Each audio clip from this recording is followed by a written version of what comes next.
I'm not creating content right now. I'm at month Lots. 7, I think 8 actually, of no social media. But I think for me, it is that, am I good enough, worthy enough perspective to be in this space, to be in this meeting, to be in this wherever, to go to this job, to whatever. I think that's where, for like the working woman, that perfectionism, is that a word?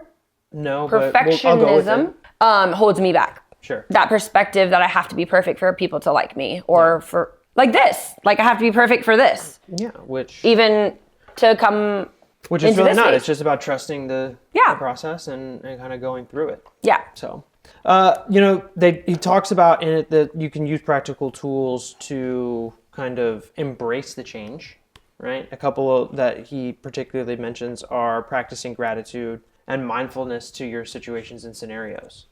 How do you now use those in, because this book is very much rooted in his faith as well. Yeah. Actually, I think the practical tools, and I actually had a different answer until this morning that when I was doing my morning routine. We just talked about that. And I was listening to a podcast that was very faith-based about these practical tools and gratitude and mindfulness, applying the ability to be thankful in a moment where you feel out of control or overly anxious, or like, if you're in some type of negative space, just being able to stop. And I mean, if you're not a believer, you don't necessarily have to do it like this, but using the God I'm thankful for, and then bringing in a tactical tool from therapy, which is naming things like things you see, things you smell, things you hear, things you taste.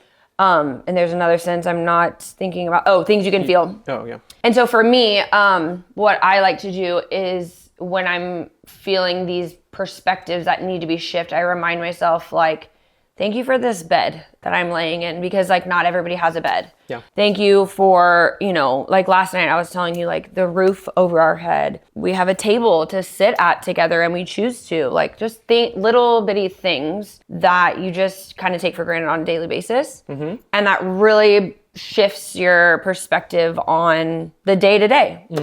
Kind of like, instead of going through life like, I wish I were here, or I don't have this, it's like, I prayed to be in this space with these things that I've been given, and I need to be grateful for them. Yeah. And mindful that not everybody else has them. Yeah, another one that he talks about is like the importance of how we forgive, whether we forgive ourselves or others for situations that we feel like we hold on to, or different things like that. I think that part of the book and that part of life for me is really difficult. I mean, forgiving others? Yeah. Yeah. I mean, and I'm sure it's difficult for many people that have gone through any type of trauma or mental health or mental illness struggles.